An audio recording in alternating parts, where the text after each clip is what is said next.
have another red steel build to show and talk about. I won't be repeating all the competition details or my suggestions on this video, so if you want to hear that, check out my February NFT reward competition video. This is what I am calling the lazy red steel build. This is a no NFT, no nukes, no loggers, no tractors, and no research build. It's a simple build, it works, and it looks nice, and it's symmetrical for all of the roads and most of the buildings. The idea for this build came from one of our community members, so shout out to TANTRUM. They shared a build design idea without using any of the buildings I mentioned. They did not test this, so there were things that I needed to tweak in order for them to work correctly. Before I talk about this build further, I mentioned no NFTs, but actually I am using the enchanted ornaments and enchanted fireworks for this build, since those cannot be turned off, but I assure you it does not affect the production rates of the build. I also made sure to turn off the Miranda skins and all relevant ghost cards during the testing of this build. With that out of the way, I tested this build overnight and it seems to average close to 33 red steel per hour, which is really good considering it's a low effort build.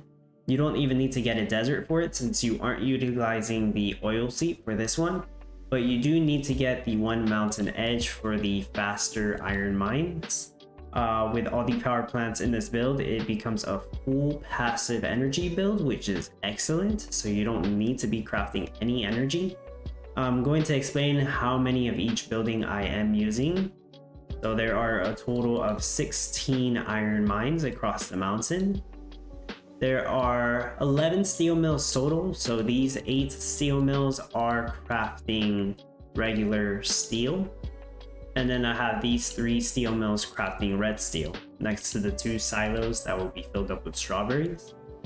There are a total of 11 power plants. All of them are turned off so they don't steal any of the crude oil that's being crafted.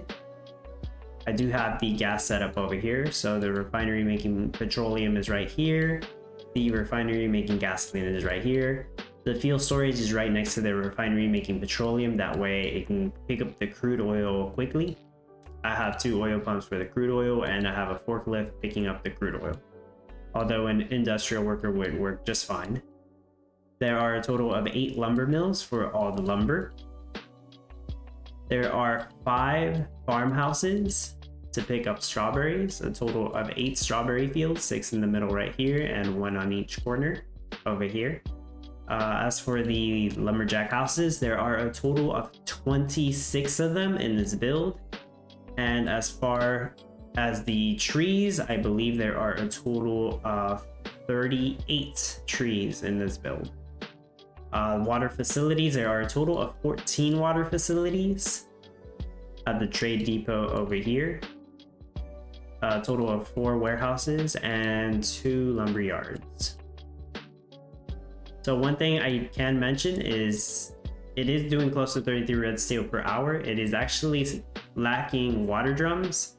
So if you were to try and do this build, I would actually recommend replacing 1 lumberjack for just 1 more water facility. But of course, it always depends on which NFTs you are planning on using. So that's it for the lazy red steel build. Low effort and easy to do. I'm pretty sure you can get top 1200 with this build, but I don't think it'll get you much higher than that, at least not without NFTs and without further improvements. Now, if you're wondering if you can upgrade some lumberjacks to loggers to improve the rate, you probably can, but I didn't test that out, and that was not the intention when I finished this build. Same goes for research.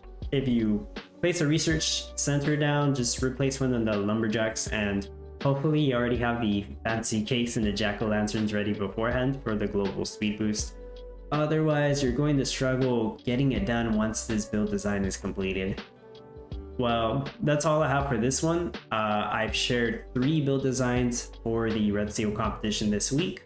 A low effort one right here, a medium effort one with the loggers and tractors but no research, and a high effort one with loggers, tractors, and full research. The more effort you put into your build and the game, the better your rate will be overall and the better your ranking. Do not feel like you absolutely have to do the highest effort build. You should do what you think will be fun, and it also depends on how much time you are willing to spend on the game for the competition. It took a lot of work getting all these builds done and sharing them, so if you appreciate it, leave a like on the video and let me know if you're going to be participating in this competition and how much effort you're planning on giving. Consider subscribing if you haven't, and as always, I appreciate your support. Thanks for watching.